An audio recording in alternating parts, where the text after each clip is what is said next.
we're back. We're going to make, what are we going to make today? Woopie pies today. So join along. It's a really easy one and the kids will love it. And so what you need for your ingredients is 125 grams of butter and 150 grams of chocolate. I use dark chocolate, but just use whatever you like.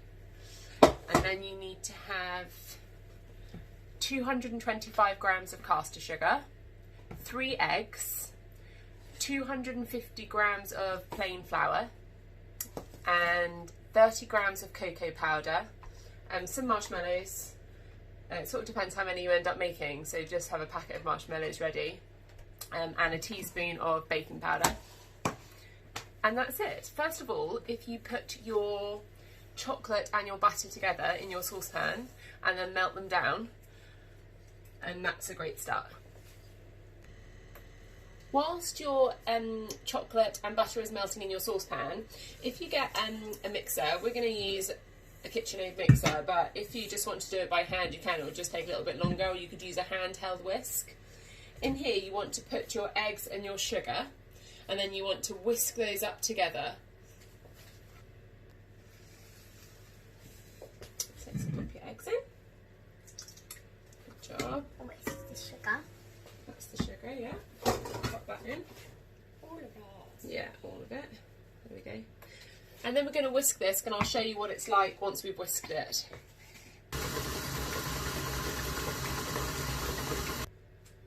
So we finished whisking our eggs and sugar up.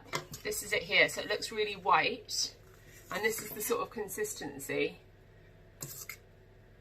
It's a bit like double cream, I suppose, maybe a little bit thicker than that. And once our chocolate and butter has finished melting, we're going to add that to the chocolate and butter. We're going to fold it in, but we'll show you that in the next step. Another thing to do whilst your chocolate is melting is to put the baking parchment onto your baking tray. I'm just using a long flat cookie tray, and also turn on your oven to 180 degrees fan. Hi! So we've melted our chocolate and our butter, so it looks like this. It just looks like a pan of melted chocolate now. The next thing to do is to fold in your egg mixture into your chocolate mixture. So if I start pouring it like this, okay, and then we're not going to stir it, Pink, so we're going to fold it, okay? Oh yeah, I know, to get all the air in. Yeah, to keep all the air in, good job. So we're just going to get rid of all of this out. It's all chocolatey now. It's okay. Right, let me just get those last little bits. You can touch the bottom of that because it's hot. No. Ooh. So when I say to fold in, I mean to hold it like this, and then we're going up and down, up and down. So you don't want to get rid of all the air you've just got into your egg whites. So keep folding like this, up and down, until it's all chocolatey colour. Starting to look chocolatey. Good I job, don't want Ida. to get all the air out that you put in. No. Hiya, so we've now folded that together. This is what it looks like.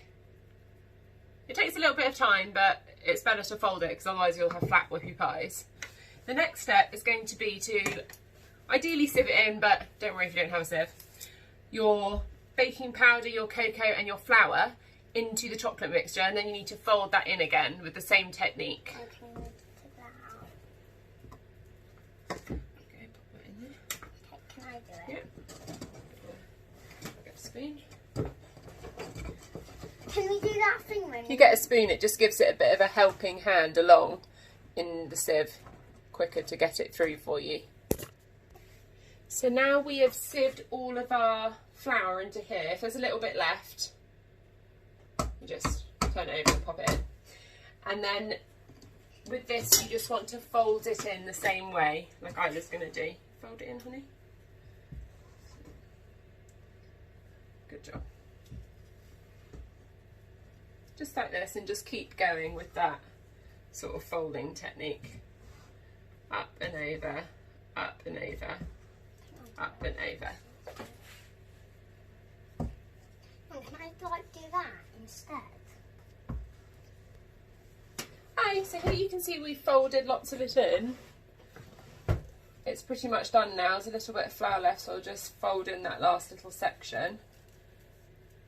And now that's ready to go. If you want to go get your baking tray, we'll start popping it on the baking tray. Hiya! So you want to get 2 spoons, tablespoons, and then put some of your Woopie Pie mixture onto one of your spoons, and then just push a blob onto the baking paper, like this. And then you just want to keep doing that along, but you need to leave a space between them so that they've got space to flatten out. And then once you've done all of your Woopie Pie mixture, you might need 2 trays, and we'll pop them in the oven. Hi guys, so this is our Woopie Pies on the baking tray. We've left lots of space around them. So now you want to pop those in your oven for around about 6 to 8 minutes. So once your Woopie Pies are done in the oven for 6 to 8 minutes, you need to be able to move them off the tray onto a cooling rack. You want to take half of them off your baking tray and put them on the cooling rack. So you know when they're cooked, because you'll be able to move them off the cooling rack, off the tray onto the cooling rack. The other ones, you want to leave them on the tray but turn them up the other way, because they're the ones we're going to put our marshmallows on and put them back in the oven. While our Woopie Pies are cooking, we're going to cut our marshmallows in half, because we've got these sort of big round ones and they're a bit thick. So we're going to cut those in half. If you have the sort of flatter marshmallows, then you're okay just to use them as they are.